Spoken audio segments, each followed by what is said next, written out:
శుక్లాంబరధరం విష్ణుం శశివర్ణం చతుర్భుజం ప్రసన్నవదనం ధ్యాయేత్ సర్వవిఘ్నోపశాంతయే. ఓం గురుబ్రహ్మా గురుర్విష్ణుః గురుదేవో మహేశ్వరః గురుస్సాక్షాత్ పరబ్రహ్మ తస్మై శ్రీ గురవే నమః. ఓం శ్రీ గురుభ్యో నమః. ప్రియాత్మ బంధువులారా, గడిచిన ఎపిసోడ్లో జనన మరణ రాహిత్యానికి, మోక్షస్థితికి 4 సాధనా మార్గాలను తెలియజేయడమైనది. వారి వారి మనస్తత్వాన్ని బట్టి ఆ మార్గనిర్దేశం నిర్ణయించబడుతుంది. కొందరి చిత్తము క్రియాశీలమై ఉంటుంది. వారు కర్మలు చేయుట యందే ఆసక్తిని కలిగి ఉందురు. వారు నిరంతరం కర్మలు చేస్తూ తద్వారా ఆనందాన్ని పొందుదురు. వీరు వెళ్ళే మార్గమే కర్మ మార్గం. మరికొందరి చిత్తము ఆవేశపూరితంగా భక్తి భావనతో నిండి ఉంటుంది. అట్టివారు జపము, పూజ, అర్చన, ప్రార్థన, ఆరాధన, సంకీర్తన, నామస్మరణ మున్నగు కార్యముల యందు ప్రీతి కలిగి ఉందురు. వీరి మార్గం భక్తి మార్గం. ఇంకొందరి మనస్సు ఉపాసనాశీలమై ఉంటుంది. వీరికి ధ్యానమునందు ఆసక్తి ఉంటుంది. వీరు బాహ్య విషయాలపై ఆసక్తిని చూపక ఎల్లప్పుడూ ధ్యానం చేస్తూ చిత్తమును అంతర్ముఖం చేస్తూ సాధన చేస్తారు. ఈ మార్గంలో వెళ్ళేవారిని ధ్యానయోగులు అంటాం. ఇక జ్ఞాన మార్గంలో వెళ్ళేవారు జ్ఞానులు. వీరు నిరంతరం విచారణ చేస్తూ ఉంటారు. వీరు సత్యమును అసత్యమును, ఆత్మను అనాత్మను, క్షేత్రమును క్షేత్రజ్ఞుణ్ణి, దేహిని దేహమును చక్కగా వివేకించి చూస్తారు, విచారణ చేస్తారు. మోక్ష మార్గమునందు ఈ 4 మార్గములు సత్యములే అని ఎందరో ఋషులు మహాత్ములు అంగీకరించారు. ముఖ్యంగా గీతాచార్యులు శ్రీకృష్ణ పరమాత్మ ఈ మార్గములను అన్నింటినీ సమన్వయపరుస్తూ అన్నింటి లక్ష్యమును ఆ పరంధామమే అని తెలిపారు. భగవద్గీత ద్వారా జనులందరి మధ్య, మతాల మధ్య భేదాన్ని రూపుమాపి సామరస్యాన్ని నెలకొల్పారు. ఆ గ్రంథరాజమును అనుసరించే జనుల యొక్క జీవితాలు ధన్యమైనవి.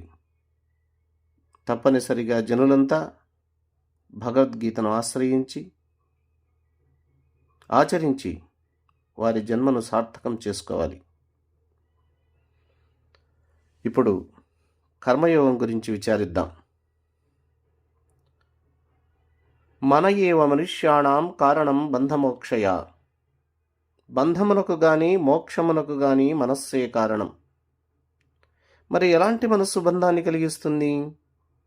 ఎలాంటి మనసు మోక్షాన్ని చేకూర్చుతుంది అంటే, రజోగుణ తమోగుణములు కలిగి ఒడిదుడుకులకు ఎగిరెగిరి పడుతూ, పొగడునప్పుడు ఉబ్బి తబ్బిబ్బై, తిట్టునప్పుడు కృంగిపోతూ, ఇంద్రియములకు దాసుడై శాస్త్ర విరుద్ధ కర్మలు చేస్తూ ఉన్నటువంటి వారి మనస్సు అతి చంచలమై బంధమును కలిగిస్తుంది. అలాగాక సత్వగుణము కలిగి చరాచర ప్రాణికోట్ల యందు ద్వేషభావము లేక, ద్వంద్వముల యందు అనగా సుఖదుఖముల యందు, మానావమానముల యందు, శీతోష్ణముల యందు, నిందాస్తుతుల యందు, జయాపజయముల యందు, లాభాలాభముల యందు సమత్వ స్థితి కలిగి పరప్రాణులపై కరుణ, దయ కలిగి ఉన్నవారి మనస్సు నిర్మలమై మోక్షాన్ని ప్రసాదిస్తుంది. కర్మయోగమైన, భక్తియోగమైన, ధ్యానయోగమైన, జ్ఞానయోగమైన మార్గం ఏదైనా సరే మనస్సే ప్రధానం.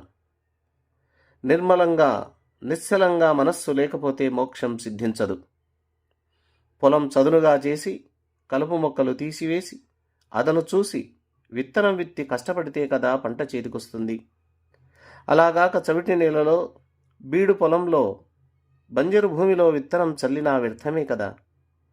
అలాగే మనస్సు నిర్మలం నిశ్చలం కానిదే మోక్షస్థితి కలుగదు. కావున ముముక్షువులు ప్రప్రథమంగా చేయవలసిన సాధన సత్వగుణములను అవలంబించడం, దైవీ సంపదను సంపాదించడం, మనస్సును శుద్ధం చేయడం చేయాలి. కురుక్షేత్ర సంగ్రామంలో శ్రీకృష్ణ పరమాత్మ అర్జునునికి కర్తవ్య బోధను తెలుపుతూ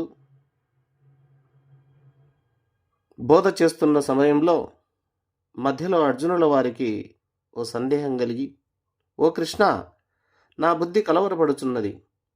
కర్మయోగము, జ్ఞానయోగము ఈ రెండింటిలో నాకు ఏది శ్రేయస్సును సమకూరుస్తుంది నిశ్చయించి చెప్పమని ప్రాధేయపడ్డాడు. అప్పుడు శ్రీకృష్ణ పరమాత్మ, లోకేస్మిన్ ద్వివిధా నిష్ఠా పురా ప్రోక్తా మయా నఘా జ్ఞానయోగేన సాంఖ్యానాం కర్మయోగేన యోగినాం. ఈ శ్లోకంలో కృష్ణుడు అర్జునుణ్ణి అనఘా అని సంబోధించాడు. అంటే పాపరహితుడా అని దీని అర్థం. అర్జునుడు పాపరహితుడు అయ్యాడు కనుకనే బ్రహ్మ విద్య బోధకు అర్హుడయ్యాడు. కాబట్టి ఎవరి చిత్తమైతే పాపరహితం అవుతుందో వారికి మాత్రమే ఈ బ్రహ్మ విద్య చక్కగా బోధపడుతుంది. వేదాంత బోధకు గాని ఆత్మ విచారణకు గాని పాపరాహిత్యం అనేది ప్రథమమైనటువంటి అర్హత. ఓ అర్జున, పూర్వం ఈ లోకంలో జ్ఞానయోగము, కర్మయోగం అనే 2 రకాల అనుష్ఠానములను వారి వారి మనస్తత్వములను అనుసరించి నేను చెప్పి ఉన్నాను. నీ మనస్తత్వాన్ని బట్టి నీకు కర్మయోగమే తగినట్టిది. నీకు కర్మ చేయుట ఎందే అధికారం కలదు. కావున నీవు శాస్త్ర సహితమైనటువంటి కర్మను చేయుము అని ఆదేశించాడు. సర్వజ్ఞుడు, త్రికాలాధీశుడు, సాక్షాత్ పరమాత్మ అయిన శ్రీకృష్ణ భగవానుడు అర్జునుని నెపంతో మనకందరికీ కర్మయోగం యొక్క పద్ధతిని తెలియజేశాడు. కర్మ మార్గమును అనుసరించేవారు తమ విద్యుక్త ధర్మమును, కర్తవ్యమును విస్మరించరాదు. కర్మలను విడిచినవాడు సోమరిగా మారి జీవితాన్ని వ్యర్థంగా గడిపి తమోగుణయుక్తుడైపోతాడు. లోపలి వాసనలు చావాలన్నా, చిత్తం నిర్మలత్వం చెందాలన్నా కర్మాచరణమే అత్యంత ఆవశ్యకం. కర్మాచరణ ద్వారా తమస్సు నుండి రజస్సులోనికి, రజస్సు నుండి సత్వంలోనికి, సత్వము నుండి విశుద్ధ సత్వమునకు వెళ్ళి తదుపరి మోక్షమును పొందవచ్చు. ఈ కర్మయోగమును ఎలా శీలించాలి అంటే, ముందుగా ఇంద్రియములను ఇష్టానుసారంగా వెళ్లకుండా కట్టడి చేయాలి. మనస్సును నిగ్రహించాలి. తర్వాత శాస్త్రములచే నియమితమైన కర్మలనే చెయ్యాలి. అంతేగాని శాస్త్ర విరుద్ధమైన కర్మలు చేయరాదు. భగవత్ప్రీతికరమైన, ఇతరులకు తనకు మేలు చేసే కర్మలనే చేయాలి. దుర్మార్గమైన, దుష్టమైన, హేయమైన, నీచమైన చెడు కర్మలు చెయ్యరాదు. తరువాతి నియమం ఏమిటంటే, చేసే ఆ మంచి కర్మలను నిష్కామ బుద్ధితో చేయాలి. ఇంద్రియములు కార్యములు చేస్తున్నా మనస్సును మాత్రం దానిపై లగ్నం చేయకుండా అసక్త బుద్ధితో చేయాలి.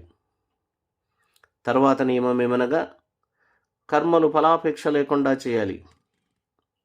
అంటే నేను ఈ కర్మ ఇంతసేపు చేశాను కదా, ఫలితం నాకు ఇంత రావాలి అని భావించరాదు. అయినంత మాత్రాన చేసిన పని వృధా పోదు. చేసుకున్నవాడికి చేసుకున్నంత మహదేవ. నీవు చేసిన పనికి భగవానుడు తప్పక ఫలితాన్నిస్తాడు. అయితే ఎప్పుడిస్తాడో, ఎలా ఇస్తాడో తెలియదు. తప్పక ఇస్తాడు అనే దృఢ విశ్వాసంతో నీవు ఈ యోగాన్ని శీలించాలి. తర్వాత నియమం ఏమిటంటే, నీవు చేసినటువంటి కర్మలను కర్తృత్వరహితంగా, వాటి కర్తృత్వాన్ని, ఫలితాన్ని భగవంతునికే అర్పించాలి. భగవంతునికి అర్పించినది ఏదైనా అమృతంగా, విజయంగా, శ్రేయస్సుగా మారిపోతుంది. కాబట్టి ఈ కర్మ రహస్యమును, ఈ కర్మ కీలకమును అందరూ గమనించి కర్మలను చేయండి. భగవంతుని ప్రీతి కొరకు, పరహితము కొరకు కర్మలను చేయండి. చేసే ఆ సత్కర్మలను కూడా సంగరహితంగా చేయండి. ఫలం మీద అపేక్ష లేకుండా చేయండి. కర్తృత్వ భావనను వదలి, నేను చేస్తున్నాననే భావనను వదలి సర్వం భగవంతునికే అర్పించండి. అప్పుడు ఆ కర్మ యజ్ఞంగా మారుతుంది.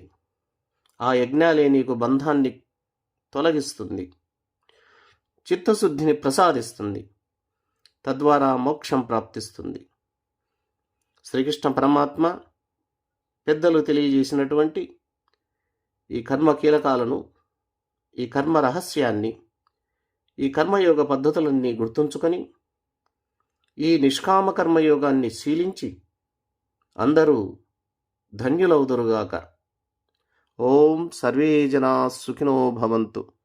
ఓం శాంతి శాంతి శాంతి.